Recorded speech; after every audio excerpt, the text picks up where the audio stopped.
They were brought there in rail cars, packed in so tightly that some of them didn't even survive the journey. They were shuttered off into the cold and told they were being brought to the shower room. To preserve the illusion, some of the guards even remained inside the room, even helping the elderly and the young children along. Once all the commotion settled down, the guards left the room, the doors were sealed, and small pellets were dropped through the ceiling. Pellets that released enough gas to kill everyone in the room.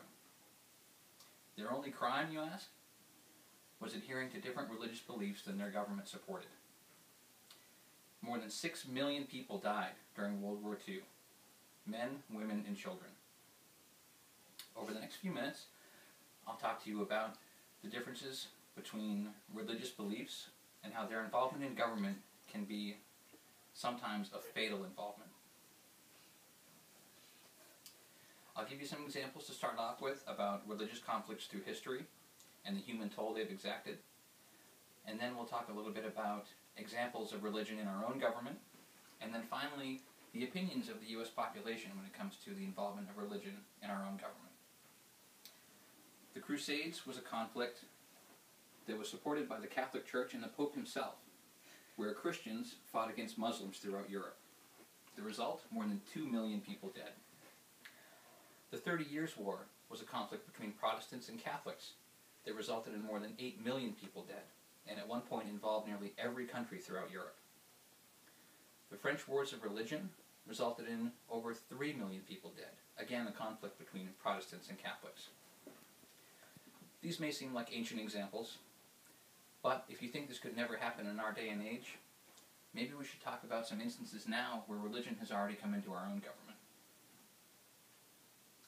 The United States Constitution suggests, and in fact demands, a wall of separation between church and state. And yet on our own currency, the words are printed, "In God we trust." When a witness is sworn in a courtroom and swears to tell the whole truth and nothing but the truth, his final statement is, "So help me God." Even enlisting in the military, a new recruit is required to end his oath of enlistment to defend our country with, "So help me God." And the Pledge of Allegiance, which is still said in many classrooms throughout the country today, refers to us living in one nation under God. These may seem like benign and maybe harmless examples of religion in our government, but where does it stop? According to an ABC poll, more than a quarter of the United States population believes that religion should have an increased role in our government, above and beyond what it is now. In a similar poll, more than 40% of the U.S. population believes that our representatives and our politicians in government should base their decisions not on what their supporters demand, or even what's best for our country, but what their own personal religious convictions demand of them. I've given you some examples today about the human toll that has been exacted in our world through religious conflicts, and also the presence of religion in our current government. I've given you some startling statistics about what the U.S. population believes our religion's role in government should be. And I'd like to leave you with a final thought after this.